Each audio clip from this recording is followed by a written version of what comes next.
กลัวมันไม่เป็นอย่างที่คิดอยากให้เธอนั้นช่วยเติมมันสักทีช่องว่างที่เว้นไว้ตรงนี้ว่าเธอและเธอจะรู้ความรักเวลาที่พบเจอกับเธอได้แต่ส่งยิ้มและเขินอายมันเป็นความรักที่ฉันเก็บเอาไว้สักวันจะไปให้เธอฟังเก็บความลับไว้อย่างนี้ซ่อนไว้อย่างนั้นไม่กล้าจะเผยมันออกมากลัวว่าเธอจะเปลี่ยนไป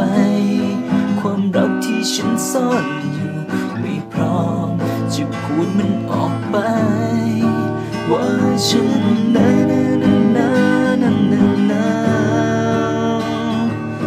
และฉันมันติดอยู่ตรงนี้ที่ไม่กล้าพูดไปกลัวมันไม่เป็นอย่างที่คิดอยากให้เธอนั้นช่วยเติมมันสักทีช่องว่างที่เว้นไว้ตรงนี้ว่าเธอและเธอจะรู้ความรักฉันนั้นรักเธอมากมา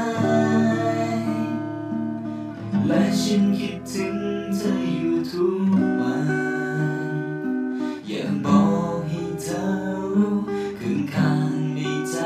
เธอแต่ฉันไม่กล้าจะบอกไปอยากให้เธอนั้นช่วยเติมมันสักทีช่องว่างที่เว้นไว้ตรงนี้ว่าเธอและเธอจะรู้ความรัก